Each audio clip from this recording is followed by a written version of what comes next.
Hello friends, हम चले कार्तिक और नतून यूट्यूब चैनल टू साइड किचेने। आज के आबार एक नतून रेसिपि निये। आज के रेसिपि होच्छे पाल्स लजेस दिए आइसक्रीम बानिये देखाबो। सेटा এই গরমে খেতে খুবই ভালো লাগে। তাহলে চলুন সেটা বানাতে কি কি উপকরণ লাগে দেখাই। তার আগে একটা কথা বলে দিই, আমার চ্যানেলে যেসব ভিডিও ছাড়া আছে আমাদের যদি ভালো লেগে থাকে অবশ্যই লাইক কমেন্ট শেয়ার করবেন ও বেশি বেশি করে শেয়ার করবেন। আমি যদি আমার চ্যানেলে নতুন হয়ে থাকেন প্লিজ সাবস্ক্রাইব করে দেবেন আর নিচে বেল নোটিফিকেশনটা অল করে দেবেন, যাতে আমার ভিডিও আপনাদের কাছে আগে পৌঁছে যায়। তাহলে চলুন পাল্স লজেস দিয়ে আইসক্রিম বানাতে কি কি উপকরণ লাগে আসুন দেখাই।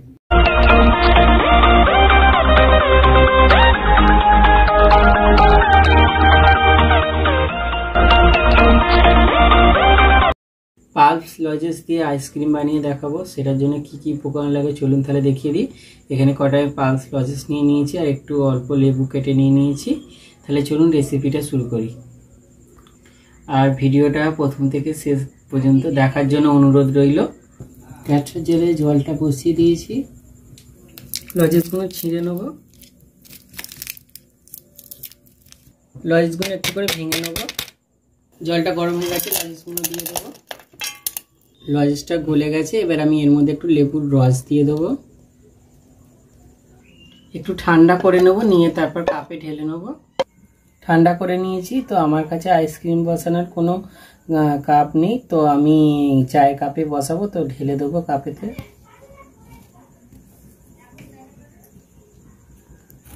ঢেলে নিয়েছি, এবার আমি প্যাকেটটা দিয়ে একটা আটকে দেবো, গাটার দিয়ে বেঁধে নিয়েছি। এবার মাঝখানটা একটু করে ফুটো করে দেবো। ফুটো করেছি, মাঝখানে এবার কাঠিটা দিয়ে দেবো। কাঠি দিয়ে দিয়েছি, এবার আমি ডিপ ফ্রিজের মধ্যে 5 থেকে 6 ঘন্টা রেখে দেবো, তারপর আপনাদের দেখাবো। এবার ডিপ ফ্রিজের মধ্যে রেখে দেবো। পালস লজেস দিয়ে আইসক্রিমটা আমি যে করেছিলাম ওটা ডিপ ফ্রিজে রেখেছিলাম, 5-6 ঘন্টা হয়ে গেছে। এবার আপনাদের খুলে দেখাবো। প্যাকেটগুলো খুলে নিয়েছি, এবার কাপ থেকে বের করে নেব।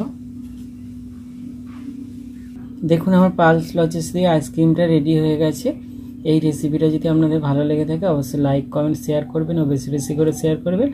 আর প্লিজ সাবস্ক্রাইব করে দেবেন, আমাদের পাশে থাকবেন। আর প্লিজ ভিডিওটা আপনারা প্রথম থেকে শেষ পর্যন্ত দেখবেন, আমার অনুরোধ রইল।